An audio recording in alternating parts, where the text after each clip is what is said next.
Hello friends, ఈరోజు మనం July 4th and 5th current affairs గురించి మాట్లాడుకుందాం. ఫస్ట్ క్వశ్చన్, భారత్ బ్రిక్స్ 2026 అధ్యక్షతలో నిర్వహిస్తున్న బ్రిక్స్ మాదక ద్రవ్య నిరోధక సంస్థల అధిపతుల సమావేశానికి ఏ నగరం ఆతిథ్యం ఇస్తుంది? కరెక్ట్ ఆన్సర్ చూడండి. ఆప్షన్ సి గువాహటి అండి. ఈ 2 రోజుల సమావేశం 2026 జూలై 6 మరియు 7 తేదీల్లో జరుగుతుందండి. మాదక ద్రవ్యాల అక్రమ రవాణా మరియు నార్కోటిక్స్కు సంబంధించిన నేరాలను అరికట్టేందుకు బ్రిక్స్ దేశాల మధ్య సహకారాన్ని బలోపేతం చేయడం ఈ సమావేశం ప్రధాన లక్ష్యం అండి. ఈ కార్యక్రమాన్ని హోం మంత్రిత్వ శాఖ ఆధ్వర్యంలోని నార్కోటిక్స్ కంట్రోల్ బ్యూరో ఎన్సీబీ నిర్వహిస్తుందండి. సో క్వశ్చన్ ఏంటంటే, భారత్ బ్రిక్స్ 2026 అధ్యక్షతలో నిర్వహిస్తున్న బ్రిక్స్ మాదక ద్రవ్య నిరోధక సంస్థల అధిపతుల సమావేశానికి ఏ నగరం ఆతిథ్యం ఇస్తుంది అంటే గువాహటి అండి. ఎప్పుడు జరుగుతుంది? ఇది జూలై 6 మరియు 7వ తేదీల్లో జరుగుతుందండి. అయితే దీని ప్రధాన లక్ష్యం ఏంటి? మాదక ద్రవ్యాల అక్రమ రవాణా మరియు నార్కోటిక్స్కు సంబంధించిన నేరాలను అరికట్టేందుకు బ్రిక్స్ దేశాల మధ్య సహకారాన్ని బలోపేతం చేయడం ఈ సమావేశం ప్రధాన లక్ష్యం అండి. అయితే ఈ కార్యక్రమాన్ని ఎవరు నిర్వహిస్తున్నారంటే హోం మంత్రిత్వ శాఖ ఆధ్వర్యంలోని ఎన్సీబీ అంటే నార్కోటిక్స్ కంట్రోల్ బ్యూరో నిర్వహిస్తుందండి. ఓకేనా? నెక్స్ట్ క్వశ్చన్,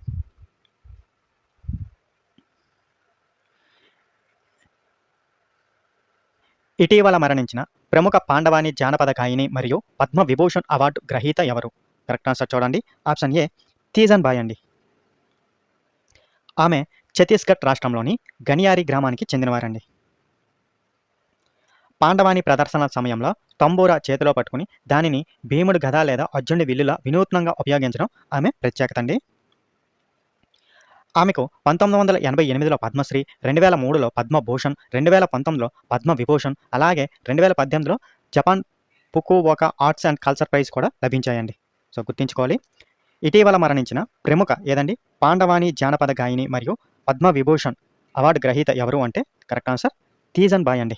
అయితే ఆమె ఎక్కడికి చెందినవారంటే ఛత్తీస్గఢ్ రాష్ట్రంలోని గనియారి గ్రామానికి చెందినవారండి. అయితే ఆమె ప్రత్యేకత ఏంటంటే పాండవాని ప్రదర్శన సమయంలో తంబూరాను చేతిలో పట్టుకొని దానిని భీముడు గద లేదా అర్జునుడి విల్లులా వినూత్నంగా ఉపయోగించడం ఆమె ప్రత్యేకత అండి. అయితే ఆమెకు ఏ అవార్డ్స్ లభించాయి ఎప్పుడెప్పుడు అంటే పద్మశ్రీ 1988లో లభించాయండి. అలాగే 2003లో పద్మభూషణ్, 2019లో పద్మ విభూషణ్ వచ్చాయండి. అలాగే ఇవి కాకుండా 2018లో Japan Fukuoka arts and culture prize కూడా లభించిందండి. ఓకేనా? గుర్తుంచుకోవాలి, very important. Next question,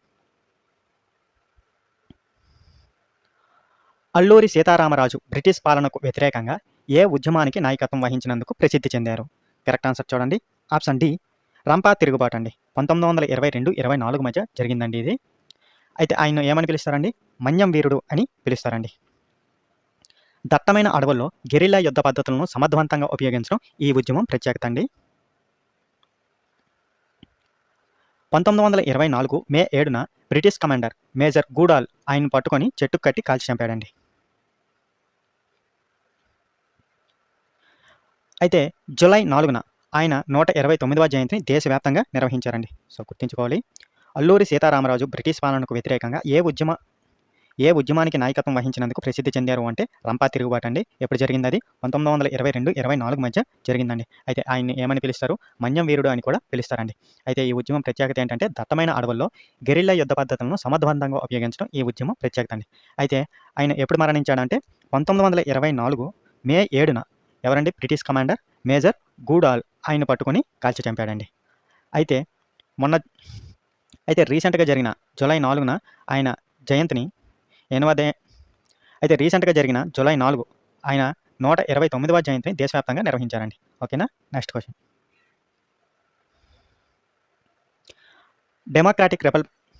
democratic republic of Congo శాంతి పరిరక్షణ మిషన్లో సేవలందించిన ఎంతమంది భారత సైనికులకు ఇటీవల ఐక్యరాజ్య సమితి పథకం ప్రదానం చేయబడింది? కరెక్ట్ ఆన్సర్ చూడండి. ఆప్షన్ బి 651 మందికి అండి. ఈ కార్యక్రమం ఉత్తర కివు ప్రావిన్స్లోని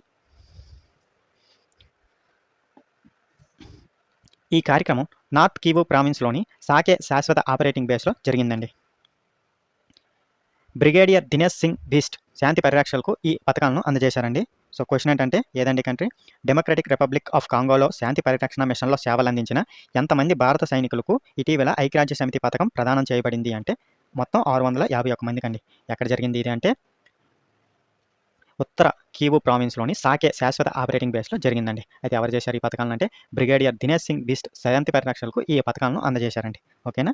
నెక్స్ట్ క్వెషన్. ప్రపంచంలోనే అత్యంత పురాతనమైన శాస్త్రీయంగా తేదీ నిర్ధారించిన మర్రి చెట్టు ఇటీవల ఏ రాష్ట్రంలో గుర్తించబడింది? కరెక్ట్ ఆన్సర్ చూడండి. ఆప్షన్ ఏ బీహార్ అండి. ఈ మర్రి చెట్టు సుమారు 700 సంవత్సరాల పురాతనమైనదిగా శాస్త్రవేత్తలు నిర్ధారించారండి. దీని శాస్త్రీయ నామం ఫికస్ బెంగాలెన్సిస్ అండి.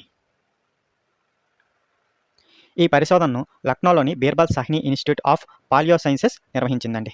సో క్వశ్చన్ ఏంటంటే ప్రపంచంలోనే అత్యంత పురాతనమైన శాస్త్రీయంగా తేదీ నిర్ధారించిన మర్రి చెట్టు ఇటీవల ఏ రాష్ట్రంలో గుర్తించబడింది అంటే బీహార్ అండి. ఎన్ని సంవత్సరాలండి? సుమారు 700 సంవత్సరాల పురాతనమైనదిగా శాస్త్రవేత్తలు నిర్ధారించారండి. అయితే ఈ మర్రి చెట్టు శాస్త్రీయ నామం ఏంటండి? ఫికస్ బెంగాలెన్సిస్ అండి. అయితే ఎవరు నిర్వహించారు ఈ పరిశోధన అంటే లక్నోలోని Birbal Sahni institute of palaeo sciences నిర్వహించిందండి. ఓకేనా? Next question. పింగళి వెంకయ్య భారతదేశానికి చెందిన ఏ జాతీయ చిహ్నాన్ని రూపకల్పన చేసినందుకు ప్రసిద్ధి చెందారు? కరెక్ట్ ఆన్సర్ చూడండి. ఆప్షన్ బి నేషనల్ ఫ్లాగ్, జాతీయ పతాకం అండి. ఆయన్ను జెండా వెంకయ్య అని కూడా పిలుస్తారండి. ఆయన జూలై 4న మరణించారండి. ఈ సందర్భంగా ఆయన వర్ధంతిని గుర్తు చేసుకున్నారు. అయితే పింగళి వెంకయ్య దక్షిణాఫ్రికాలో జరిగిన ఆంగ్లో బోయర్ యుద్ధం సమయంలో బ్రిటిష్ భారత్ సైన్యంలో సైనికుడిగా పనిచేశారండి. అయితే అక్కడే ఆయన మహాత్మా గాంధీని కూడా కలిశారండి. అయితే భారత జాతీయ పతాకం వెడల్పు పొడవు నిష్పత్తులు ఎంత అండి? 2:3 అండి. అశోక చక్రంలో 24 ఆకులుండి ఇది సారనాథ్ అశోక సింహస్తంభం నుంచి తీసుకోబడిందండి. సో క్వశ్చన్ ఏంటంటే పింగళి వెంకయ్య భారతదేశానికి చెందిన ఏ జాతీయ చిహ్నాన్ని రూపకల్పన చేసినందుకు ప్రసిద్ధి చెందారు అంటే జాతీయ పతాకం అండి. అయితే ఆయన్ని జెండా వెంకయ్య అని కూడా పిలుస్తారండి. అయితే ఆయన వర్ధంతి ఎప్పుడండి? జూలై 4 అండి. అయితే ఆయన ఎక్కడ దక్షిణాఫ్రికాలో జరిగిన ఏ యుద్ధం? ఆంగ్లో బోయర్ యుద్ధం సమయంలో బ్రిటిష్ వారి తరఫున భారత సైన్యంలో సైనికుడిగా కూడా పనిచేశారండి. ఆంగ్లో బోయర్ యుద్ధ సమయంలో బ్రిటిష్ భారత సైన్యంలో సైనికుడిగా పనిచేశారండి. అక్కడే మహాత్మా గాంధీని కూడా కలిశారండి. అయితే భారత జాతీయ పతాకం వెడల్పు పొడవు నిష్పత్తులు ఎంత అండి? 2:3 అండి. అయితే అశోక చక్రంలో ఎన్ని ఆకులు ఉంటాయండి? 24. అలాగే సారనాథ్ అశోక సింహస్తంభం నుంచి తీసుకోబడిందండి ఇది. ఓకేనా? Next question.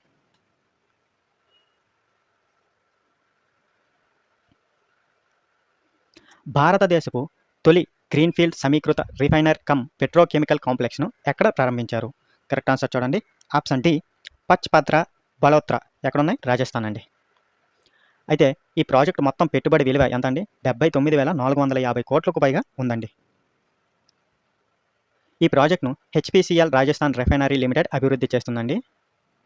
ఇది హిందుస్థాన్ పెట్రోలియం కార్పొరేషన్ లిమిటెడ్ మరియు రాజస్థాన్ ప్రభుత్వం భాగస్వామ్యంతో ఏర్పాటు చేయబడిందండి. ఓకేనా? సో క్వశ్చన్ ఏంటంటే భారతదేశపు తొలి గ్రీన్ఫీల్డ్ సమీకృత రిఫైనరీ కమ్ పెట్రోకెమికల్ కాంప్లెక్స్ను ఎక్కడ ప్రారంభించారు అంటే పచ్పద్ర మరియు బలోత్రా ఎక్కడున్నాయి? రాజస్థాన్. అయితే మొత్తం పెట్టుబడి ఎంత అండి? విలువ 79,450 కోట్లండి. అయితే ఎవరు అభివృద్ధి చేస్తున్నారు ఈ ప్రాజెక్టును? హెచ్పిసిఎల్ రాజస్థాన్ రిఫైనరీ లిమిటెడ్ అభివృద్ధి చేస్తుందండి. అయితే భాగస్వామ్యాలుగా ఎవరు ఉన్నారంటే హిందుస్థాన్ పెట్రోలియం కార్పొరేషన్ లిమిటెడ్ ఎంత వాటా? 74%. రాజస్థాన్ ప్రభుత్వం వాటా ఎంత? 26% ఉందండి. ఓకేనా? Next question.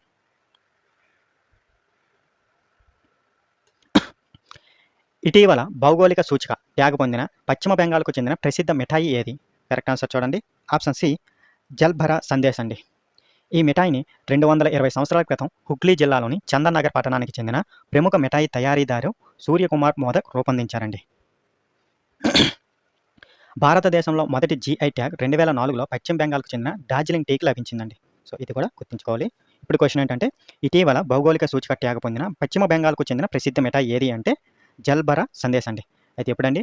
సుమారు 220 సంవత్సరాల క్రితం హుగ్లీ జిల్లాలోని చందన్ నగర్ పట్టణానికి చెందిన ప్రముఖ మిఠాయి తయారీదారు ఎవరండి? సూర్యకుమార్ మోదక్ రూపొందించారండి. అయితే భారతదేశంలో మొదటి జీఐ ట్యాగ్ ఎప్పుడండి? 2004లో పశ్చిమ బెంగాల్కు చెందిన డార్జిలింగ్ టీకి లభించిందండి. ఓకేనా? Next question. ఇటీవల సెతహై కుట్కి, నాగద్మన్ కుట్కి, బైగాన్ అర్హర్, క్షత్రియ ధాన్ అనే 4 గిరిజన పంటలకు జీఐ ట్యాగ్ లభించిన రాష్ట్రం ఏది? కరెక్ట్ ఆన్సర్ చూడండి.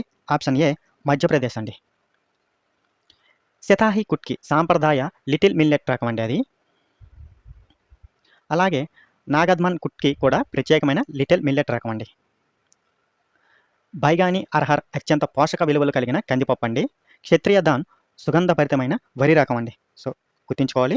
మొత్తం 4 ఏంటండి అవి? సితాహి కుట్కి, నాగద్మన్ కుట్కి, బైగాన్ అర్హర్, క్షత్రియ ధాన్ అనే 4 గిరిజన పంటలకు జీఐ ట్యాగ్ లభించిందండి. అయితే అది ఏ రాష్ట్రం? మధ్యప్రదేశ్ అండి. అయితే ఇవి ఏ రకాలండి? సితాహి కుట్కి అనేది సాంప్రదాయమైన లిటిల్ మిల్లెట్ రకం అండి. నాగద్మన్ కుట్కి కూడా లిటిల్ మిల్లెట్ రకం అండి. ఓకేనా? అయితే బైగాని అర్హర్ అత్యంత పోషక విలువలు కలిగిన కందిపప్పు రకం అండి. మరి క్షత్రియ ధాన్ ఏంటి? సుగంధభరితమైన వరి రకం అండి. ఓకేనా? Next question. కేంద్ర ఆరోగ్య మంత్రి ఎవరండి? జేపీ నడ్డా ఇటీవల ప్రారంభించిన 7/7/7 వ్యూహం ఏ ప్రచార కార్యక్రమానికి సంబంధించినది? కరెక్ట్ ఆన్సర్ చూడండి. Option C anaemia Mukt Bharat Abhiyan అండి. ఈ 7/7/7 అంటే 7 లబ్ధిదారులు, 7 జోక్యాలు, 7 సంస్థాగత వ్యవస్థలు అనే అర్థం అండి. ఇది గతంలో అమల్లో ఉన్న 6/6/6 విధానాన్ని భర్తీ చేస్తూ కొత్తగా ప్రవేశపెట్టబడిందండి. అలాగే గతంలోని T3 వ్యూహాన్ని T4 వ్యూహంగా మార్చారండి. T4 అంటే టెస్ట్, ట్రీట్, టాక్, ట్రాక్. ఓకేనా? ఇది కూడా గుర్తుంచుకోవాలి. క్వశ్చన్ ఏంటంటే ఇప్పుడు కేంద్ర ఆరోగ్య మంత్రి ఎవరు? జేపీ నడ్డా ఇటీవల ప్రారంభించిన 7/7/7 వ్యూహం ఏ ప్రచార కార్యక్రమానికి సంబంధించినది అంటే అనీమియా ముక్త్ భారత్ అభియాన్ అండి. ఏంటండి ఇవంటే 7 లబ్ధిదారులు, 7 జోక్యాలు, 7 సంస్థాగత వ్యవస్థలు అనే అర్థం వస్తుందండి. అయితే ఇది గతంలో ఎలా ఉండేదండి? 6/6/6 విధానాన్ని భర్తీ చేస్తూ కొత్తగా ఇది ప్రవేశపెట్టబడిందండి. అలాగే గతంలోని T3 వ్యూహాన్ని ఎలా మార్చారు? T4గా మార్చారండి. T4 అంటే టెస్ట్, ట్రీట్, టాక్, ట్రాక్. ఓకేనా? Next question. ఫాస్ట్ పెట్రోల్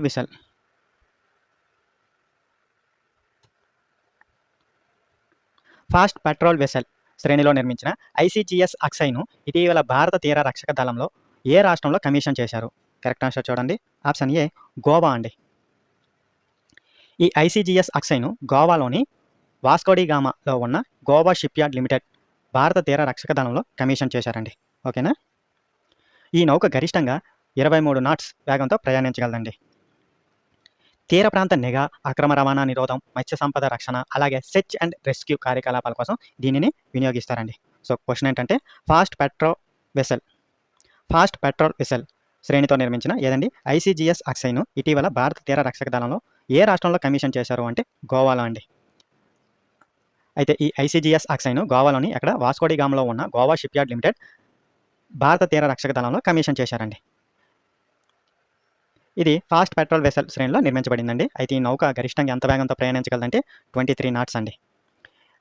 దేనికోసం వినియోగిస్తారు ఇది? తీర ప్రాంత నిఘా, అక్రమ రవాణా నిరోధం, మత్స్య సంపద రక్షణ, అలాగే సెర్చ్ అండ్ రెస్క్యూ కార్యకలాపాల కోసం దీనిని వినియోగిస్తారండి. ఓకేనా? Next question. క్విచ్ of the day అండి. మనం ఆల్రెడీ డిస్కస్ చేసాం. ప్రఖ్యాత పాండవాని జానపద గాయని తేజన్ బాయికి పద్మ విభూషణ్ ఏ సంవత్సరంలో ప్రదానం చేశారు? కరెక్ట్ ఆన్సర్ తెలిస్తే కింద కామెంట్ రూపంలో తెలియజేయండి.